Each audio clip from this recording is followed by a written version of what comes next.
हरिओम श्री गुरुभ्यो नमः। आज क्लास रे समस्त को स्वागत। पिले आमे कारक प्रकरण द्वितीय विभक्तिर सूत्र गुड़ी आलोचना करुथिले से प्रसंग क्रम रे आमे आज केतोडी सूत्र को आलोचना करबा। पिले व्याकरण जो जदि लंबा आमे पढ़िबा ताले बहुत समय पर्यंत व्याकरण को पढ़ी कि तार अर्थ को अवगमन करबा बहुत कष्टकर होता है। पिले सेति पे आमे कोन करूछु ना व्याकरण जो कारक प्रकरण आमे द्वितीय विभक्तिर हला कि प्रथम विभक्ति किंबा आउ जति भी विभक्त आलोचना करबा से भितर गोटे गोटे दुईटा सूत्र को लेकिन आम तार व्याख्या करबा। कारण व्याकरण लंबा समय पर्यंत के भी पढ़ी कि तार शब्द को उद्योगम कर पारंती नाही सेति पे। तो से प्रसंग क्रम रे आज आम आउ दुईटा सूत्र देखिबा, तथायुक्त चानिपसितम आ अकथितांच। ए दुईटा सूत्र बहुत मोस्ट इंपोर्टेंट पिले सूत्र तृतीय विभक्ति रे हैला। तो देखिबा चलो प्रथम सूत्र जोटा अच्छी कौन ना तथायुक्त चानिपसितम। तो ये पाणिनि व्याकरण यहाँ प्रथम पादर प्रथम अध्याय 4 नंबर पादर 50 नंबर जो सूत्र रहा है तथायुक्त चानिपसितम। तो ये तथायुक्त चानिपसितम को आम देखा सूत्र रे केतोटी पद अच्छी गोटे हूँ तथा, गोटे हूँ युक्तम, गोटे हूँ च आ गोटे हूँ अनिपसितम। 4टी पद अच्छी। तथा गोटे अव्यय पद पिले सेमती युक्तम प्रथम विभक्ति एक वचन पद, च मध्य गोटे अव्यय, अनिपसितम मध्य प्रथम विभक्ति एक वचन पद। तो पिले आम देखियो जे कारक प्रकरण होची पिले संस्कृत व्याकरण आत्मा। जदि कारक प्रकरण को तुम भल भाव बुझी पारुछ ताले संस्कृत व्याकरण रे प्रवेश करबा तुम पई सहज हो जाय थाए। सेति पई आमे शब्द सह कारक प्रकरण भल भाव बुझी बार पड़ियो हला। तो तथायुक्त चानिपसितम ए सूत्र को कोन होची ना कारकेर अधिकार रहउची, सेति पई कारक अनुवृत्त हेबो। ता सहित कर्तु इप्सिततम कर्म जो सूत्र थिला से कर्तु इप्सिततम कर्म रु कर्मर अनुभूति एथा को आसीबो हैला कार।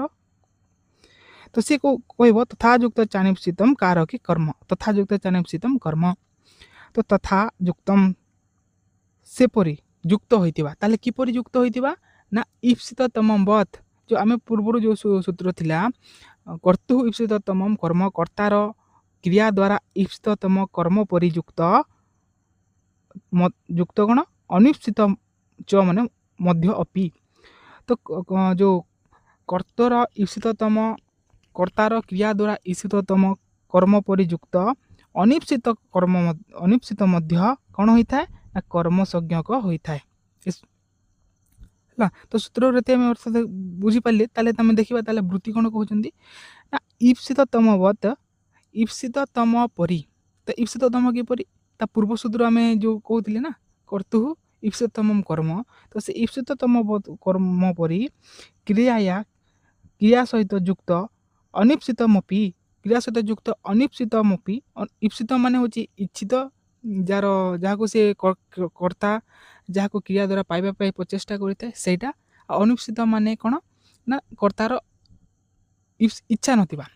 तो पिले व्याकरण जो कारक रहा ये कारक गुड़िक कर्तार विवक्षा उपर आधार होता है। विवक्षा कौन ना कहबार इच्छा से जेपरी भाव में चाहिए सेपरी से कारक को प्रकटित कर द्वितीय जगह चतुर्थी, चतुर्थी जगह पंचमी से हो पार। ये अकथितम च सूत्र नेक्स्ट आसो से देखा।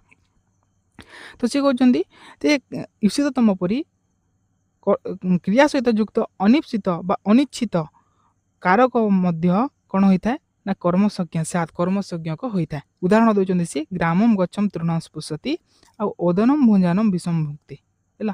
ताले जो आउ टिके सरल भाव देखा कौन कहते सी जे ईप्सिततम परि ईप्सित जोटा कहली जे कर्तार जो जोटा अभिष्ट वस्तु ईप्सित वस्तु जहाँ कर्ता पाइबे प्रचेष्टा करे क्रिया द्वारा सेटा से ईप्सिततम परि क्या सहित युक्त ना क्रिया सहित युक्त अनिप्सित कारक मध्य क्रिया सहित युक्त अनिप्सित जहाँ को से चाहे ना किंतु करि पकाई था क्रिया द्वारा सेपरी अनिप्सित कारक मध्य कौन होता है कर्म संज्ञक होती। आ कर्म संज्ञा जो प्राप्त कर कर्मणि द्वितीय सूत्र रे तार द्वितीय विभक्ति हो जाता है। ताले ये जो अच्छी कौन पिले ना तथायुक्त चानिपसितम यह हूँ गोटे संज्ञा सूत्र। जेहेतु ये कहार संज्ञा करुच्ची कर्म संज्ञा करुच्ची से गोटे संज्ञा सूत्र है। यह कर्म संज्ञा को प्रतिपादन करुच्ची से कर्म संज्ञा सूत्र बोली कहुच्छी। सूत्र जो सूत्र रे जो तथा शब्द अच्छी से तथा शब्द अर्थ होची सादृश्यवाचक। कहार सादृश्यवाचक ना ईप्सिततम सादृश्यवाचक। ईप्सिततम परि क्रिया सहित युक्त अनिप्सित जो कर्मपी कारक संज्ञा अनिश्चित मध्य कर्म संज्ञा हेबो आ तार द्वितीय विभक्ति होइतबो कथा कहउछन्ती से। आ जो जुक्तम रहला जुक्तम रो अर्थ होची क्रिया सहित जुक्त हैला। तो तथार अर्थ है सादृश्यवाचक इप्सितम जो रहा ता सदृश आउ जुक्तम अर्थ हो सहित क्या सहित जुक्त ना क्रिया सहित जुक्त।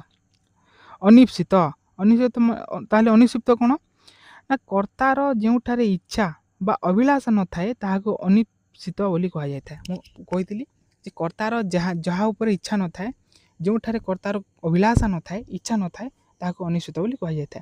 ताहले ए अनिश्चित कर्म दुई प्रकार बोली गोटे हूँ उदासीन कर्म आ गोटे हूँ द्विष कर्म। ता पूर्व सूत्र गुड़िक मु कर्मर केतटा सेटा पूरा टोटाल देखी सेमिति जो अनिश्चित कर्म रहा से अनिश्चित कर्म दुई प्रकार गोटे हूँ उदासीन कर्म आ गोटे हूँ द्विष कर्म। उदासीन कर्म से उदाहरण दौरान ग्राम वचन तृणम स्पृशति आ द्विष कर्म दौरान ओदनम भोजान विषम भुक्ति।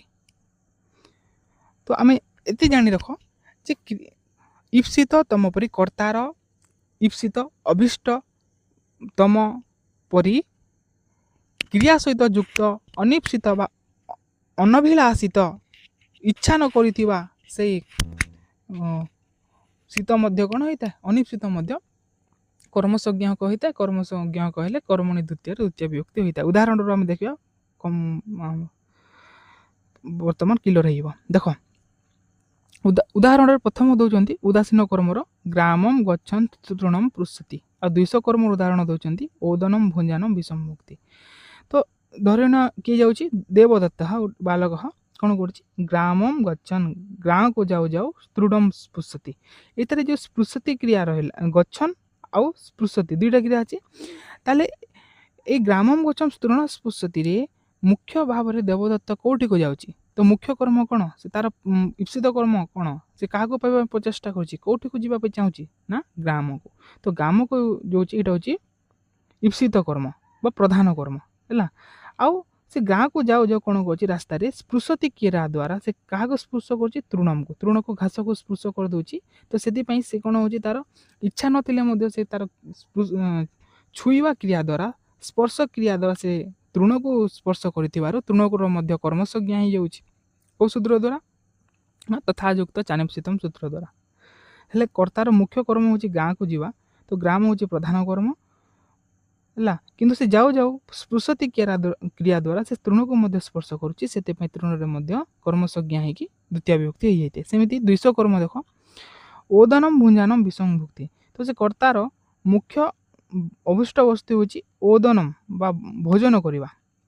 से भोजन कर समय से अजाणत विष को भोजन करदे। तो जेहेतु कर्तुरीषतम कर्म यहाँ कर्म संज्ञा द्वितीय विभक्ति है ओदनम आउ तथायुक्त चानिप्सितम रे विषम जो रहा से विषम रे कर्म संज्ञा है द्वितीय विभक्ति पे इन दुईटी सूत्र रे कर्म संज्ञा करुच्ची। देख ये जो ओदनम रहा बा ग्रामम रहा यही मुख्य कर्म बा कर्तार प्रधान कर्म कर्तार ईप्सिततम कर्म कर्तार अभिष्ट कर्म होता ए कौ सूत्र लगे ना कर्तुः ईप्सिततम कर्म कर्तुः ईप्सिततम कर्म सूत्र द्वारा ग्राम आ ओदनर कर्म संज्ञा है आ कर्मणि द्वितीय विभक्ति होती।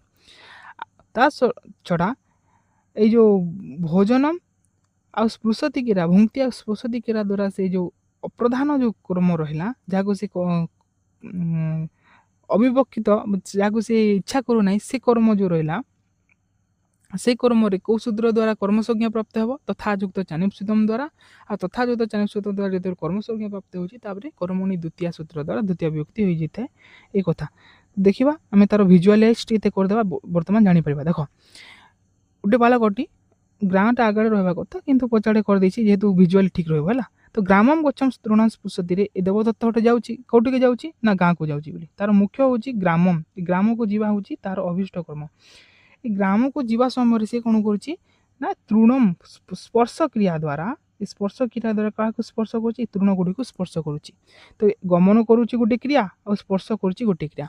तो गमन क्रिया द्वारा तार अभिष्ट हूँ ग्राम और स्पर्श क्रिया द्वारा से अजाणत से स्पर्श क्रिया कर दूची से तृणम कर्म संज्ञा हो जाए तथायुक्त चानिप्सितम रु आ तार द्वितीय विभक्ति हो जाए। बुझेगा सेमिति ओदनम भुंजान विषम भुंक्ते जो कहगला एथिरे ए कौन करछंती ना ये ओदन भोजन करछंती किंतु एहांकर अन्नरे केही जणे तांकर शत्रु कोण करछि ना विष को मेसे देछि किछि जानि नाहंती किंतु ओदनर सहित ही से विष को भोजन कर दोचंती एथिरे देखो ए जो कर्ता रहिला ए कर्तार मुख्य अभिष्ट वस्तु होछि ओदन सेति ओदन रे कर्तु हुई से तम कर्म द्वारा कर्म संज्ञा प्राप्त है कि द्वितीय विभक्ति होइछि किंतु ए ओदन रे जो मिसी थिबा विषटा कोण कि छाड़ी देछंती कि ना विष को मध्य कर्ता भोजन करूछि अजाणतरे ହେଲା ଯେହେତୁ ଏଠାରେ ବିଷ ମିଶିଛି ତାହେଲେ ସେ ବିଷକୁ ଭୋଜନ କରିଦେଉଛି ଅଜାଣତରେ ସେଥିପାଇଁ ତାକୁ ଏଠାରେ କ'ଣ ହେଲା ତାର ଗୌଣ କର୍ମ ଆଉ ସେଥିରେ ବିଷର ଅପ୍ରଧାନ କର୍ମ ହେବା କାରଣରୁ ଦ୍ୱେଷ କର୍ମ ଅନିଶ୍ଚିତ କର୍ମ ହେବା କାରଣରୁ ଏଥିରେ ମଧ୍ୟ କର୍ମ ସଂଜ୍ଞା ପ୍ରାପ୍ତି ହେଲା ଆଉ ବିଷମ ହେଇଛି ହେଲା ଏଥିରେ ଦୁଇଟି ଅଛ ଗୋଟେ ହେଉଛି ଓଦନ ଆଉ ଗୋଟେ ହେଉଛି ବିଷମ ଭୁଞ୍ଜାନ କ୍ରିୟା ଦ୍ୱାରା କର୍ତ୍ତାର ମୁଖ୍ୟ ହେଉଛି ଓଦନମ ତ ଓଦନମରେ कर्तु हिसेत तम कर्म द्वारा द्वितीय विभक्ति है आ भुंक्ते जो रहा से ओदन सहित से विष को मध्य भोजन कर भुंक्ते क्रिया द्वारा जो अप्रधान जो विष रहा से विष तथायुक्त चानिम द्वारा कौन हो द्वितीय विभक्ति द्वितीय कर्म संज्ञा प्राप्ति है कर्मण द्वितीय द्वारा द्वितीय विभक्ति है बुझला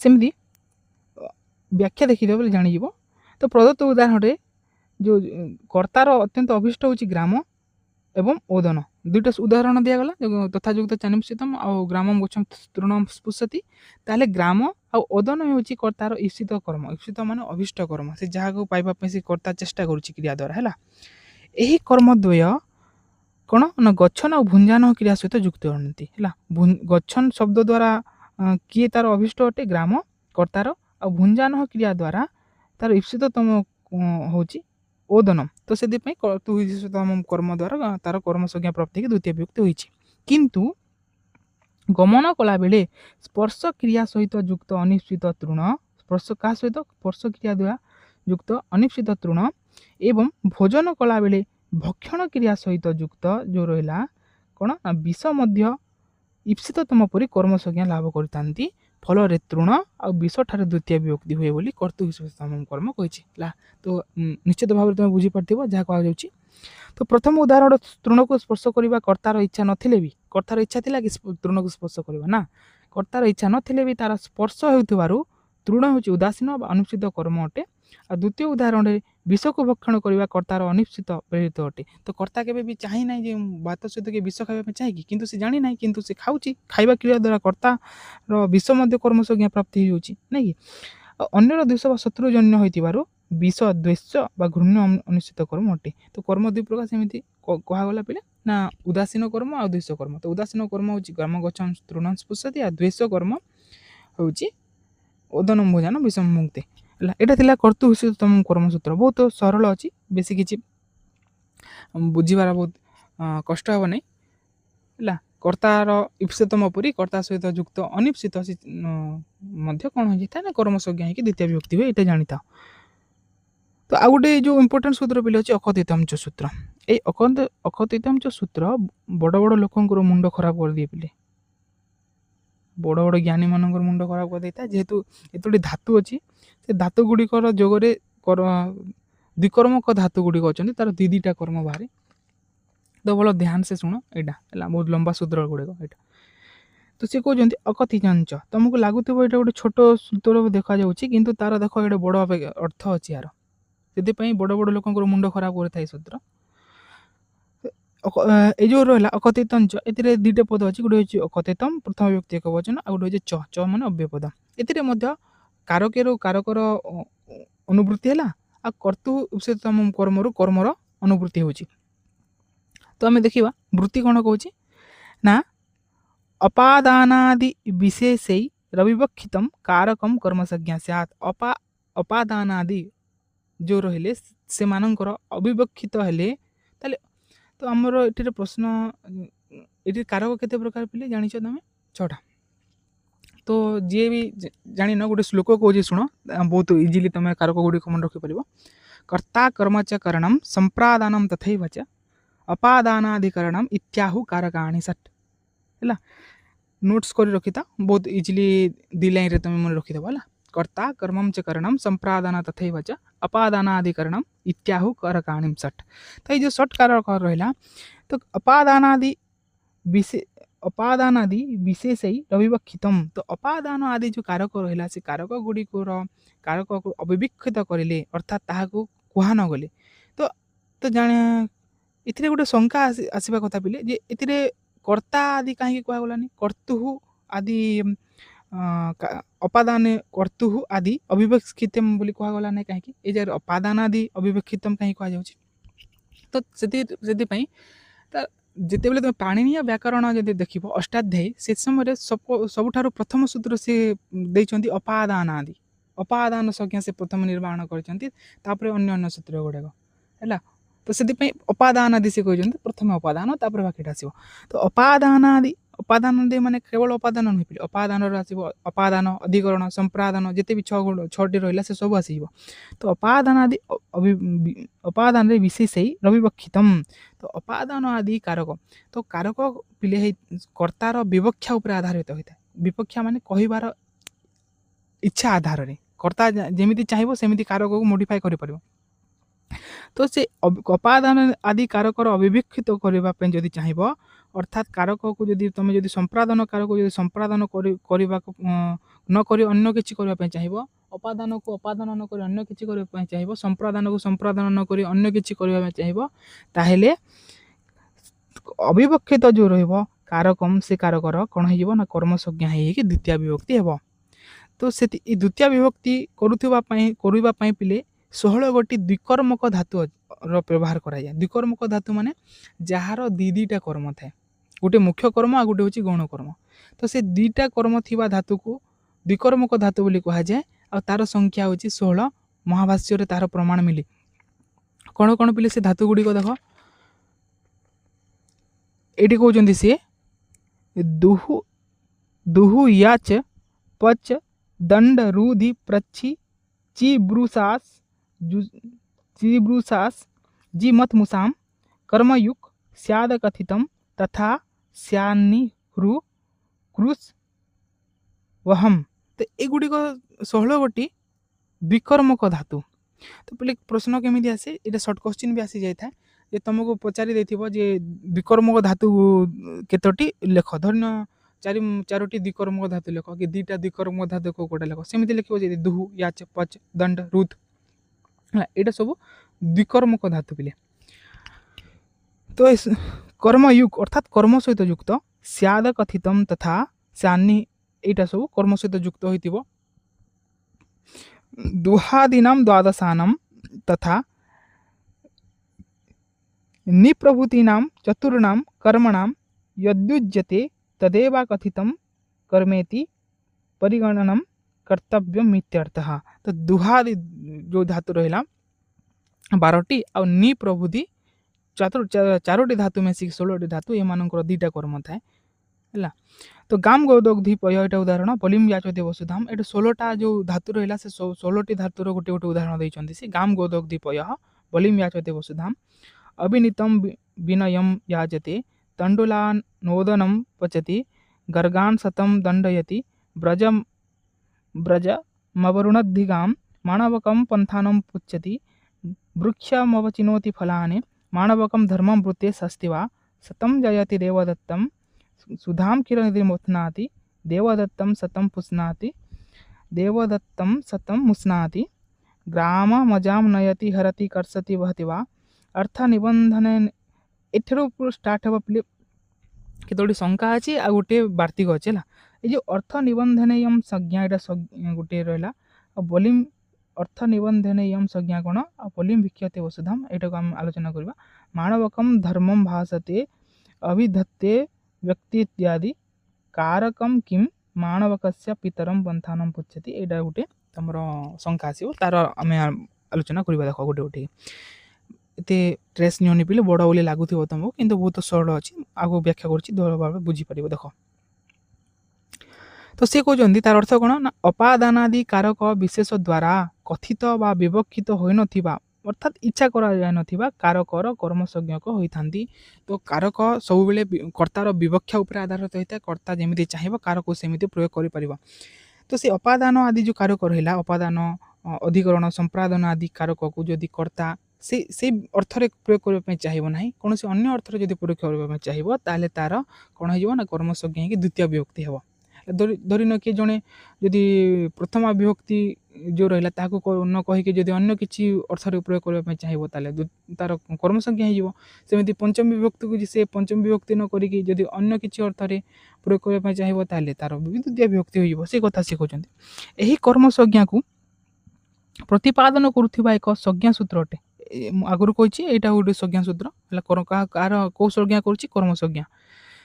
अकथित माने कौन पिले देख अविवक्षित अर्थात प्रसंगतः जहाँ अपादान संप्रादान अधिकरण कर्ता कर्म एवं करण हेबा कथा ताहा होई नथिले सेठारे अकथित हुए। तो जो स्थान अपादान हेबा कथा जो स्थान संपादन हेबा कथा जो स्थान अधिकरण हेबा कथा जो जगार कर्ता क्यों जगार करण हेबा कथा से जगार जदि ताहा न होई अन्य किछि जदि से जगार हेबो अन्य किछि कथित हेबो ताहाको अकथित कर्म बोली बा अकथित बोली कहा जीवो। आ अकथित रे कर्म रे कोन हेइबो द्वितीय विभक्ति हेबो। अतएव वाक्य रे अविवक्षित कारक भी कर्म हुए एहाकू अकथित कर्म बा गौण कर्म बोली कहा जाता है। सेमिति कहली जो कर्म दि प्रकार कोन ना गोटे होची मुख्य कर्म आ गोटे होची गौण कर्म। आ जो गौण कर्म रहा ताको अकथित कर्म बा गौण कर्म बोली कहा जाता है। ए जनकर ना गोटे सेम है। अकथित कर्म जोटा गौण कर्म भी सेटा अविवक्षित मध्य सेटा ही गोटे प्रधान कर्म सहित गोटे प्रधान कर्म सहित जो जो कर्म थाए ताहाको अकथित कर्म बोली कहा जाए। ताले दुईटा कर्म जदि प्रयोग हेबो तो प्रधान कर्म गोटे रहइबो आ गोटे होची अप्रधान कर्म रहइबो बा अकथित कर्म बा गौण कर्म जा कहा जाउची। तो से प्रधान कर्म सहित जो गोटे कर्म था ताहाको कौन कह जाए ना अकथित कर्म बोली कह जाता है। आउ 2 नंबर कर जो धातु केतोटी धातु अच्छी से 16 धातुर जोगरे ही कौन होता है ना 2टा कर्म होता है। तो देख संस्कृत व्याकरण रे 16टी धातु अच्छी जो गुड़िकर प्रधान कर्म सहित यही अकथित कर्म को मध्य ग्रहण करथांती। तो संस्कृत व्याकरण रे केतोटी धातु अच्छे ना 16टी। ये 16टी धातु कौन करता है ना प्रधान कर्म सहित तार आ गोटे कर्म बा दीटे अन्य कर्म बा अकथित कर्म बा गौण कर्म को सी धारण करथांती बा ग्रहण करथांती। प्रथम 12टी को दुहादी कहा जाउची। दुहादी गण रे प्रथम 12टी कहा गला बेले जो अन्य 4टी अछि ताको नि प्रभृति बा निआदि गण कहा जाउची। प्रदत्त कारिका रे 16टी धातु गुडी को कर्मयुक्त बोली कहा गला। कर्मयुक्त माने कोन पिले कर्म सहित युक्त। को कर्म सहित ना प्रधान कर्म सहित युक्त बुझिला। कर्मयुक्त माने कर्म सहित युक्त कर्म प्रधान कर्म सहित युक्त बा द्विकर्म बोली मध्य कह जाता है है। देखा तो से 16टी धातु कौन पिले अच्छे गोटे गोटे देखिन। तो गोटे हूँ दुहु धातु। दुहु माने हूँ दोहन करवा। गोटे हूँ याच याच धातुर अर्थ हूँ मागिबा। पच धातुर अर्थ हूँ रांधिबा। पचती जमी रूप हुए नहीं कि दुहुरे दुग्धि याच रे याचते। तो दंड दवा दंड धातुर अर्थ हूँ दंड दवा। रुद धातुर अर्थ हूँ रोकवा स्टॉप करवा है। प्रच धातुर अर्थ हूँ पचारिबा पृछति जमी रूप बने तार। ची धातुर अर्थ हूँ तोलिबा। बुरुर अर्थ हूँ कहवा। सासर अर्थ हूँ शासन करवा। जी धातुर अर्थ हूँ जय करवा। मद धातुर अर्थ हूँ मंथन करवा। मूस धातुर अर्थ हूँ चोरी करवा। ये 12टी धातु सहित जो आउ 4टी धातु रहा तार मत द्विकर्म अटे कौन कौन ना नि गोटे हुरु बा हरण करवा। नि माने नेबा हुरु माने हरण करवा। क्रुश माने हूँ कर्षण करवा आकर्षण करवा। आ बहर अर्थ हूँ धारण कर बहन करवा। तो यही सब धातु गुड़िक 2टी कर्म रही से एक द्विकर्मक धातु बोली कह जाए। केमी प्रश्न आसे तो सर्ट क्वेश्चन आसे जाए गोटे गोटे जे केतोटी धरिन 4टी कि 3टी 2टी एमती देथिबो सेतेटी तुम द्विकर्म धातु कौन कौन सेटा वर्णना कर बा उल्लेख कर। ताले तुम सर्ट क्वेश्चन रे लिखिबो 2टा कि 3टी धातु लिखिदबो जेमि दुहु याच पच दंड रुद्ध तुम जोटा लिखिबा लिखिले मते चलिबो सेटा हैला। देख तार उदाहरण देखा पिले आम गोटे गोटे कि ये 16टी धातुर उदाहरण दि जाइए। दुहु याच पच दंड रुद्ध प्रच ची ब्रूस जी मत मुस नि हुरु क्रुश बहा। तो ये भितर आम କେତୋଟି ଇମ୍ପୋର୍ଟାଣ୍ଟ ଯେଉଁ ଉଦାହରଣ ଗୁଡ଼ିକ ରହିଲା ଦେଖିବା। ତ ମୁଁ ଭାବିଥିବ ସାର୍ ଏତେ ଗୁଡ଼ିଏ ଉଦାହରଣକୁ ଆମେ କେମିତି ଆରେ କ'ଣ ହେଇଗଲାରେ ଏଇଟା ଆମେ ମନେ ରଖିପାରିବୁ। ତ 2-4ଟା ଉଦାହରଣ ଆମେ ମନେ ରଖିଦିଅ, 3-4ଟା ତାହେଲେ ତୁମର ହେଇଯିବ ହେଲା। ଦେଖ ଧ୍ୟାନ ସେ। ତ ଗୋଟେ ହେଉଛି ଦୁହୁ ଧାତୁ। ଦୁହୁ ଧାତୁର ଉଦାହରଣ ଦେଇଛନ୍ତି ସିଏ କ'ଣ ନା ଗାମ୍ ଦଗ୍ଧି ପୟଃ। ତାହେଲେ କିଏ ଦଗ୍ଧି ଗାମ୍ ଦଗ୍ଧି ପୟ ମାନେ ହେଉଛି ଦୁଗ୍ଧ ଦୋହନ କରୁଛି, ଗାଈ ଠାରୁ ଦୁଗ୍ଧ ଦୋହନ କରୁଛି କିଏ? ତା ଉଦାହରଣ କର୍ତ୍ତା ଆମେ ନେଇଯାଉ, ଧରିନିଅ ଦେବଦତ୍ତ। ତ ତୁମେ ଦେଖିବ ବୋଲେ ବ୍ୟାକରଣ ହେଲା ଦେବଦତ୍ତର ବହୁତ ପ୍ରୟୋଗ କରୁଛନ୍ତି ଦେବଦତ୍ତ ନାଁରେ। କାହିଁକି ବୋଲେ ଦେବଦତ୍ତର ଅର୍ଥ ପିଲେ ହେଉଛି ଦେବତା ମାନଙ୍କ ଦ୍ୱାରା ଦାନ କରାଯାଇଥିବା, ଅର୍ଥାତ୍ ଆମେ ମଧ୍ୟ ସମସ୍ତେ ଦେବଦତ୍ତ ଅଟେ, ଆମେ ମଧ୍ୟ ଦେବଦତ୍ତ, ସମସ୍ତେ ଦେବଦତ୍ତ ନାଇଁ କି? ଦେବତା ମାନଙ୍କର ଦାନ ଅଟନ୍ତି ନା ଆମେ। ତେମିତି ଦେବଦତ୍ତ ପ୍ରୟୋଗ ପ୍ରାୟତଃ କରୁଛନ୍ତି ବ୍ୟାକରଣ ବାଲେ। ଦେବଦତ୍ତ କର୍ତ୍ତା ଗାମ୍ ଦଗ୍ଧି। ଦେବଦତ୍ତ କ'ଣ କରୁଛି? କାହାଠାରୁ ନା ଗାମ୍ ଦଗ୍ଧି ମାନେ ହେଉଛି ବୋଲେ ଦହନ କରିବା। ଦଗ୍ଧିର ଅର୍ଥ ହେଉଛି ଦୁହୁ ଧାତୁ ଲାଗିଛି ଏଇଠି ନା, ଦୁହୁ ଧାତୁର ପ୍ରୟୋଗ ହେଲା କ'ଣ ଦହନ କରୁଛି? ପୟଃ ଦହନ କରୁଛି କାହାଠାରୁ? ଗାମ୍ ଠାରୁ। କିଏ? ନା ଦେବଦତ୍ତ ଗାମ୍ ଠାରୁ କ'ଣ କରୁଛି ନା ପୟଃ ବା ଦୁଗ୍ଧମ୍ ଦହନ କରୁଛି। ପୟଃ ତାହେଲେ ଏଥିରେ ଦେଖ ପିଲେ ଏଇଠି 2ଟି କର୍ମ ଅଛି, ଗୋଟେ ହେଉଛି ମୁଖ୍ୟ କର୍ମ, ଗୋଟେ ହେଉଛି ଗୌଣ କର୍ମ ହେଲା। ତ ମୁଖ୍ୟ କର୍ମ କ'ଣ ପିଲେ? କ'ଣ ଦହନ କରୁଛି ସିଏ? ନା ପୟଃ ଦଗ୍ଧି। ପୟଃ ମାନେ ଦୁଗ୍ଧମ୍। ତ ଏଠାରେ ତୁମେ ଦେଖିବ ସାର୍ ପୟଃ ତ ଏଇଟା ପ୍ରଥମ ବିଭକ୍ତି ଭଳି ଲାଗୁଥିବ ତୁମକୁ। ନା ପିଲେ ଏଇଟା ପୟସ୍ ଶବ୍ଦର ରୂପ। ପୟସ୍ ମୂଳ ଶବ୍ଦ ପୟସ୍ ପୟାଂସି କ୍ଷମତା ପୟଃ ହେବ ପ୍ରଥମ ଏକବଚନରେ। ପୟଃ ପୟାଂସି ପୟଃ ଦ୍ୱିତୀୟରେ ବି ପୟଃ ହେବ ହେଲା। ତ ସେ ଦ୍ୱିତୀୟ ବିଭକ୍ତି ଏକବଚନରେ ବି ପୟଃ ରୂପ ହେଲା। ଏଇଟା ଦ୍ୱିତୀୟ ବିଭକ୍ତି ହେଇଛି ମୁଖ୍ୟ କର୍ମ। ସେମିତି ଏଠାରେ କ'ଣ ହେଇଛି ନା ଅପାଦାନ ଯେଉଁ ରହିଲା ଗୋହ ସ୍ଥାନରେ ଗାମ୍ ହେଇଯାଇଛି। ଏଠାରେ ଗୋହ ଦଗ୍ଧି ପୟଃ ହେବା କଥା, ସେ ଜାଗାରେ ଗାମ୍ ଦଗ୍ଧି ପୟଃ ହୋଇଯାଇଛି ହେଲା। ଅପାଦାନକୁ ଅପାଦାନ ରୂପରେ କୁହା ନ ଯାଇକି ସେଠିକି ଅନ୍ୟ ରୂପରେ କୁହାଯାଇଛି, ସେଥିପାଇଁ ଗୋହ ସ୍ଥାନରେ କ'ଣ ହେଇଯାଇଛି? ଗାମ୍ ହେଇଯାଇଛି। ଗାମ୍ ଦଗ୍ଧି ପୟଃ ହେଇଯାଇଛି ଏପରି ଭାବରେ। ତ ଆଉ ଗୋଟେ ଉଦାହରଣ ଦେଖ ପିଲେ ୟାଚ୍ ଧାତୁର ବଲିମ୍ ୟାଚତେ ବସୁଧାମ୍। କିଏ ବଲିଙ୍କ ଠାରୁ ବସୁଧାକୁ ମାଗୁଛନ୍ତି? କିଏ? ନା ବାମନଃ ନାଇଁ କି? ତ ବାମନଃ ଆମେ ଯଦି ନେବା ତାହେଲେ କର୍ତ୍ତା ରୂପରେ ବାମନଃ। ତ ପିଲେ ତୁମେ ଜାଣିଥିବ ତ୍ରିବିକ୍ରମ ଯେଉଁ ଆଖ୍ୟାନ ବାମନଙ୍କର, ବାମନ ଅବତାର ସମୟରେ, ସେ ସମୟରେ ବାମନ ଯେତେବେଳେ ଆସିଥାନ୍ତି ପ୍ରଭୁ ରୂପ ଧରିକି, ତ ଯେତେବେଳେ ସେ ବଳି କାହା ପାଖକୁ ଗଲେ ଭିକ୍ଷା ମାଗିବା ପାଇଁ? ବଳି ପାଖରୁ। ବଳି କିଏ ପିଲେ? ତ ପ୍ରହ୍ଲାଦଙ୍କର ଗୋଟେ ପୁତ୍ର ଥିଲେ ପିଲେ ବିରୋଚନଙ୍କର ପୁତ୍ର ହେଉଛନ୍ତି ବଳି। ସେ ବଳି ବହୁତ ପରାକ୍ରମୀ ଥିଲେ, ତ୍ରିପୁର ବିଜୟୀ ଥିଲେ। ସେ ତ୍ରିପୁର ସମ୍ପୂର୍ଣ୍ଣ ଯେଉଁ ପୁର ଗୁଡ଼ିକ ରହିଲା ସବୁ ତାଙ୍କର ଅଧୀନରେ ଥିଲା। ତ ସେ ତାଙ୍କୁ ତ ପରାସ୍ତ କରିପାରିବେନି ନା କେହି ଦେବତା ଗୁଡ଼ିକ। ତ ଭଗବାନ ବିଷ୍ଣୁ ବାମନ ଅବତାରରେ ତାଙ୍କୁ ସେ ସବୁ ଦାନ ମାଗିବା ପାଇଁ ଯାଇଥିଲେ। ତ ଯେତେବେଳେ ସେ ଯାଇଛନ୍ତି କହୁଛନ୍ତି ସ୍ୱସ୍ତି, ସେ ବାମନ ଅବତାରରେ ସେ କହିଲେ କ'ଣ? ସ୍ୱସ୍ତି। ତ ଯେତେବେଳେ ସେ ସ୍ୱସ୍ତି କହୁଛନ୍ତି, ତ ବଳି କହିଲେ କ'ଣ? ସ୍ୱାଗତମ୍, ଆପଣଙ୍କର ସ୍ୱାଗତ ଅଛି।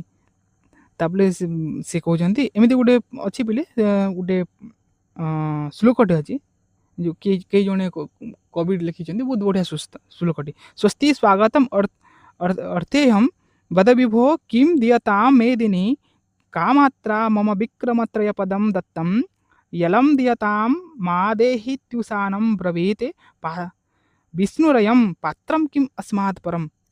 ସାର୍ ଏ କ'ଣ କହିଲେ? ତ ସେ କହୁଛନ୍ତି ସ୍ୱସ୍ତି। ଯେତେବେଳେ ସେ କହିଲେ ବାମନ ଅବତାରୀ ବିଷ୍ଣୁ କହୁଛନ୍ତି ସ୍ୱସ୍ତି, ତ ସେତେବେଳେ ସେ କହିଲେ ବୋଲି ସ୍ୱାଗତମ୍, ଆପଣଙ୍କର ସ୍ୱାଗତ ଅଛି। ତାପରେ ସେ କହିଛନ୍ତି ଅର୍ଥି ଅହମ୍, ମୁଁ ହେଉଛି ଅର୍ଥି। ତ ବାମନ କହୁଛନ୍ତି ମୁଁ ଅର୍ଥି ଅଟେ, ମୁଁ ଯାଚକ ଅଟେ, ମୋତେ ମାଗିବା ପାଇଁ ଆସିଛି। ତାହେଲେ ବଦ ବିଭୋ, ସେ କହୁଛନ୍ତି ହେ ପ୍ରଭୁ ବଦ କୁହ ପ୍ରଭୁ କ'ଣ ଦରକାର? କିମ୍ ଦିୟତାମ୍, ମୁଁ କ'ଣ ଦେବି, କ'ଣ ଦେଇପାରିବି ଆପଣଙ୍କୁ କୁହ। ତ ସେ କହୁଛନ୍ତି ବାମନ ଅବତାରୀ ଗୋଟେ ପଦରେ କହିଲେ ମେଦିନୀ, ମୋତେ ମେଦିନୀ ଦରକାର। ତ ସେ କହୁଛନ୍ତି କା ମାତ୍ରା, କେତେ ମାତ୍ରାରେ ମେଦିନୀ ଦରକାର ଆପଣଙ୍କୁ, କେତେ ଜାଗା ଦରକାର କୁହନ୍ତୁ। ତ ସେ କହିଲେ ନା ମମ ବିକ୍ରମତ୍ରୟ ପଦମ୍, ମୋର 3 ପାଦ ଭୂମି ହିଁ ନେବି ମୁଁ। ତାହେଲେ ଦତ୍ତମ୍ ଦେଇଦେଲି, ନିଅ। ତ ସେ ସମୟରେ ପୁଣି କହୁଛନ୍ତି ବାମନ ଜଲମ ଦିଅତାମ୍, ଏମିତି ଚଳିବ ନାହିଁ, ଜଳମ ଦିଅତାମ୍, ତମେ ମୋତେ ଜଳରେ ସଂକଳ୍ପ କର ଆଦ୍ୟ। ତ ସେ ସମୟରେ କହୁଛି ମା ଦେହି ତୁଷାନା ବ୍ରବୀ, ତାପରେ ଉଷାନ ଯୋଉ ଥିଲେ, ଉଷାନ ମାନେ ହଉଛି ଶୁକ୍ରାଚାର୍ଯ୍ୟ, ସେ କହୁଛନ୍ତି ମା ଦିଅତାମ୍, ମା ଦେହି ଦିଅ ନାହିଁ, ବିଷ୍ଣୁ ରୟମ୍, ଇଏ ହେଉଛନ୍ତି ବିଷ୍ଣୁ। ତ ସେ ସମୟରେ ବୋଲି କହୁଛନ୍ତି ପାତ୍ରମ୍ କିମ୍ ଅସ୍ମାତ୍ ପରମ୍, ଏହାଙ୍କ ଠାରୁ ଆଉ ବଢ଼ିଆ ପାତ୍ର କ'ଣ ମିଳିବ ଦାନ ଦେବା ପାଇଁ ହେଲା।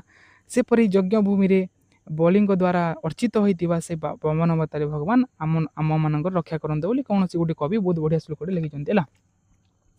ତ ସେ ପ୍ରସଙ୍ଗରେ ବିଲେ ବାମନଃ କର୍ତ୍ତାକୁ ଯଦି ଆମେ ନେବା ତାହେଲେ ବାମନଃ ବଲିମ୍ ୟାଚତେ ବସୁଧାମ୍।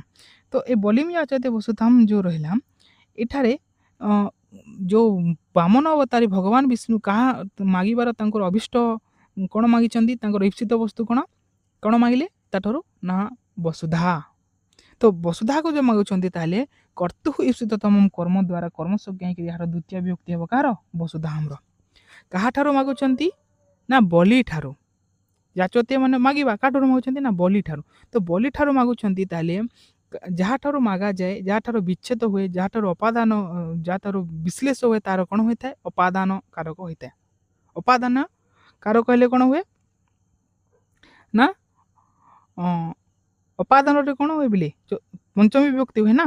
ତ ବଲିର ଯେଉଁ ପଞ୍ଚମୀ ବିଭକ୍ତି ଏକ ବଚନରେ କ'ଣ ହେବ, ବଲେ ହେବା କଥା। ବଲେ ୟାଚତେ ବସୁଧାମ୍, ସେଇ ସ୍ଥାନରେ ୟାଚ ଧାତୁ ଯେହେତୁ ଦ୍ୱିକର୍ମକ ଧାତୁ ତାର ପ୍ରୟୋଗ କରାଯାଇଛି, ତ ସେ ବଲି ଆଉ ଅବିବକ୍ଷିତ କରିଦେଇଛନ୍ତି ଅପାଦାନ କାରକର, ଆଉ ସେ ବଲେ କରିବାକୁ ଚାହିଁନାହାନ୍ତି, ତ ସେ ସ୍ଥାନରେ ସେ ବଲିମ୍ କରିଦେଇଛନ୍ତି ହେଲା। ତ ବଲିମ୍ ୟାଚତେ ବସୁଧା, ବଲିମ୍ ଗୋଟେ କର୍ମ ଆଉ ବସୁଧାମ୍ ଗୋଟେ କର୍ମ, ଏଇଟା ହେଉଛି ମୁଖ୍ୟ କର୍ମ, ପ୍ରଧାନ କର୍ମ, ଆଉ ବଲିମ୍ ହେଉଛି ଅପ୍ରଧାନ କର୍ମ। କେଉଁ ସୂତ୍ର ବଳରେ ଅପ୍ରଧାନ କର୍ମ ହେଲା, ଅକଥିତଞ୍ଚ ସୂତ୍ର ବଳରେ। ସେମିତି ବାକି ଉଦାହରଣ ଗୁଡ଼ିକ ମଧ୍ୟ ସ୍ପଷ୍ଟ କରାଯାଇଛି, ତମେ ଦେଖିଦେବ ହେଲା। ଏଥିରେ ଦିଟା କର୍ମ ଅଛି, ଗୋଟେ ହେଉଛି ମୁଖ୍ୟ କର୍ମ, ଗୋଟେ ହେଉଛି ଗୌଣ କର୍ମ। କୋଉଟା ଅଛି ମୁଁ କହିଦେଉଛି ଦେଖ। ତ ଅବିନିତମ୍ ବିନୟମ୍ ୟାଚତେ, ଏ ଅବିନିତମ୍ ବିନୟମ୍ ଯାଚରେ ଯେଉଁ ଅବିନିତମ୍ ହେଉଛି ଏଇଟା ପିଲେ କ'ଣ ନା ଅପ୍ରଧାନ, ଆଉ ବିନୟମ୍ ହେଉଛି ପ୍ରଧାନ।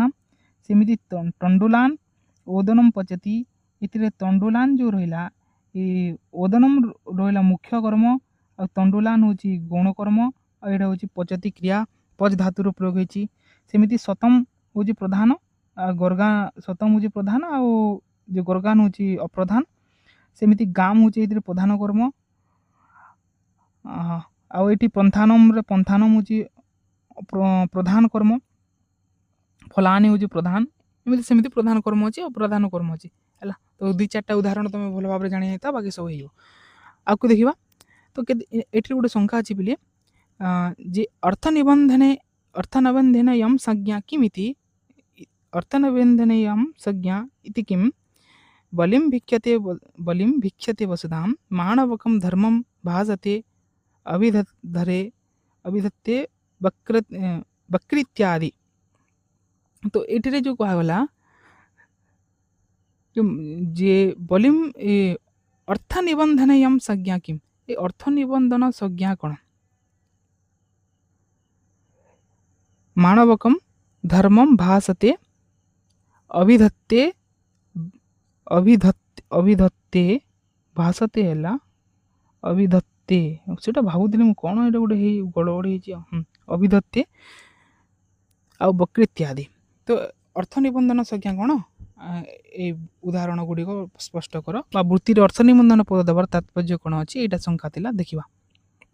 ଦେଖ, ତ ସେ କହୁଛନ୍ତି ଯେ ଅର୍ଥ ନିବନ୍ଧନ ମାନେ କ'ଣ ପିଲେ ଦେଖ, ଏଇ 16ଟି ଧାତୁକୁ ହିଁ ଅର୍ଥ ନିବନ୍ଧନ ବୋଲି କୁହାଯାଇଥାଏ। ତ 16ଟି ଧାତୁର ସମାନାର୍ଥକ ଯେଉଁ ଧାତୁ ଗୁଡ଼ିକ ମଧ୍ୟ ଦ୍ୱିକର୍ମକ ହୋଇଥାନ୍ତି।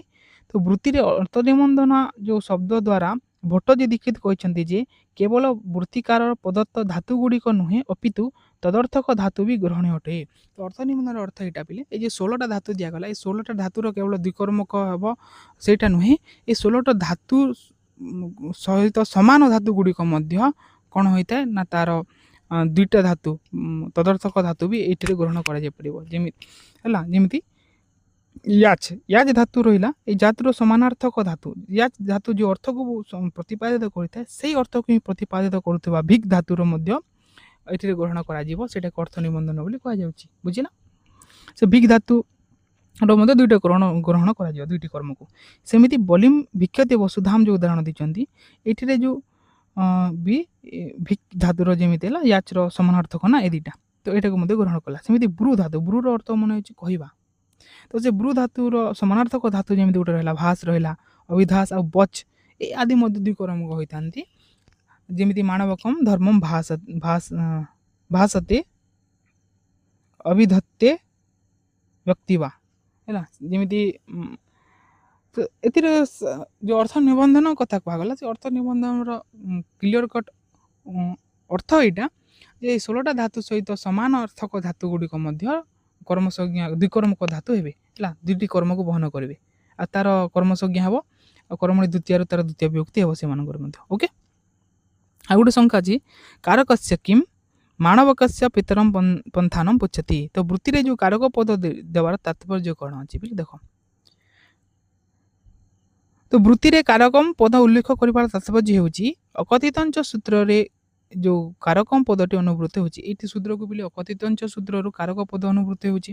ଏଣୁ ଅପାଦାନାଦି କାରକ ଅବିଭକ୍ଷିତ ହେଲେ ସେହି କାରକର କର୍ମସଂଜ୍ଞା ହେବ, କିନ୍ତୁ ସମ୍ବନ୍ଧ କାରକ ନୁହେଁ। ଏଥିରେ କାରକ ପଦ ଦେବାର ଆବଶ୍ୟକତା ଏଇଟା ରହିଲା ଯେ ଏଥିରେ ଗୋଟେ ସୂତ୍ର ଅଛି ଅକଥିତଞ୍ଚ ସୂତ୍ର, ସେ ସୂତ୍ରରୁ କାରକର ଅନୁବୃତ୍ତି ହେଉଛି। ତ ଆଉ କ'ଣ ନା ଅପାଦାନ ଆଦିର ଅବିଭକ୍ଷିତ କରିବା ପାଇଁ ସେ ଚାହୁଁଛନ୍ତି। କେବଳ ଅପାଦାନ ଯେଉଁ ଅପାଦାନ ଆଦି କାରକ ରହିଲା କର୍ତ୍ତୃ କର୍ମ କରଣ ସମ୍ପ୍ରଦାନ, ଏହି କାରକ ଗୁଡ଼ିକ ଯଦି କୁହା ନଯାଏ ଅନ୍ୟ କିଛି କହିବା ପାଇଁ ଚାହୁଁଛନ୍ତି। କିନ୍ତୁ ଆଉ ଗୋଟେ କାରକ ଯେଉଁ ରହିଲା ଆମର ଯେଉଁ ଆଉ ଗୋଟେ ବିଭକ୍ତି ଷଷ୍ଠୀ, ସେ ସମ୍ବନ୍ଧ ପଦ, ସେ ସମ୍ବନ୍ଧ ଯେହେତୁ କାରକ ନୁହେଁ ସେଇଟାକୁ ଯେମିତି ଗ୍ରହଣ ନ କରାଯିବ, ସେଥିପାଇଁ ଏ ଜାଗାରେ କାରକ ପଦର ପ୍ରୟୋଗ କରାଯାଇଛି ହେଲା। ଉଦାହରଣ ମାଣବକସ୍ୟ ପିତରମ୍ ପନ୍ଥାନମ୍ ପୁଚ୍ଛତି। ଏହି ଉଦାହରଣରେ ଯେଉଁ ମାଣବକ ଯେଉଁ ପଦଟି ରହିଲା ସେଇଟା କାରକ ହୋଇନଥିବାରୁ ତାର କର୍ମସଂଜ୍ଞା ହେଲା ନାହିଁ। ତ ଯେଉଁ ମାଣବକସ୍ୟ ଏଇଟା ହେଉଛି ଗୋଟେ ସମ୍ବନ୍ଧ ପଦ, ମାଣବକସ୍ୟ ପିତରମ୍, ତ ମାଣବକର ପିତା ହେଲା, ମାଣବକ ପିତାର ତାର ପିତା ପୁତ୍ରର ସମ୍ବନ୍ଧ ଅଛି ବୋଲି ଏଇଟା କାରକ କି କାରକ ନୁହେଁ, ଆମେ ଆଗରୁ ଜାଣିଛେ। ତ ମାଣବକସ୍ୟ ଏଇଟା କାରକ ପଦ ହୋଇନଥିବାରୁ ତାର କ'ଣ ହେଲା ନାହିଁ, କର୍ମସଂଜ୍ଞା ହେଲା ନାହିଁ। ଯଦ୍ୟପି ଉଦାହରଣରେ ଦ୍ୱିକର୍ମ ଧାତୁ ପ୍ରଚ୍ର ପ୍ରୟୋଗ କରାଯାଇଛି, ଯେହେତୁ ପୃଚ୍ଛତିରେ ପ୍ରଚ୍ ଧାତୁର ପ୍ରୟୋଗ କରାଯାଇଛି, ଦ୍ୱିକର୍ମ ଧାତୁ ଏଠାରେ ଦୁଇଟି କର୍ମ ହେବା କଥା ହେଲା। ମାଣବକସ୍ୟ ପିତରମ୍ ପନ୍ଥାନମ୍ ପୁଚ୍ଛତିରେ ମାଣବକସ୍ୟ ପଦର କ୍ରିୟା ସହିତ କୌଣସି ସମ୍ପର୍କ ନଥିବା ହେତୁ ତାହା କାରକ ନ ହୋଇ ସମ୍ବନ୍ଧ ପଦ ଅଟେ। ତ ଏ କ୍ରିୟା ଯେଉଁ ପୃଚ୍ଛତି କ୍ରିୟା ରହିଲା, ଏ ପୃଚ୍ଛତି କ୍ରିୟା କାହା ସହିତ ସମ୍ବନ୍ଧ ଅଛି, ତାର ନା ପିତରମ୍ ସହିତ ସମ୍ବନ୍ଧ ଅଛି, କିନ୍ତୁ ମାଣବକ ସହିତ ନାହିଁ। ମାଣବକସ୍ୟର ସମ୍ବନ୍ଧ କାହା ସହିତ, ଏ ପିତର ସହିତ ଅଛି। ତ ପୃଚ୍ଛତି କ୍ରିୟା ସହିତ ଯଦି ମାଣବକର ସମ୍ବନ୍ଧ ନଥିବାରୁ ଏଇଟା କ'ଣ ଅଟେ, କ୍ରିୟା ସହିତ ମାଣବକର ସମ୍ବନ୍ଧ ନଥିବାରୁ ଏଇଟା ସମ୍ବନ୍ଧ ପଦ ଅଟେ, ଯାହାଫଳରେ କି ପ୍ରୋକ୍ତ ସୂତ୍ର ଦ୍ୱାରା କର୍ମସଂଜ୍ଞା ହେବ ନାହିଁ, ସେଥିପାଇଁ କାରକ ପୂରଣ କରୁଛନ୍ତି ସେଇ ସ୍ଥାନରେ ସେ ହେଲା। ଏଥିରେ ଗୋଟେ ବାର୍ତ୍ତିକ ଅଛି, ବାର୍ତ୍ତିକ କ'ଣ କହୁଛନ୍ତି ଦେଖ।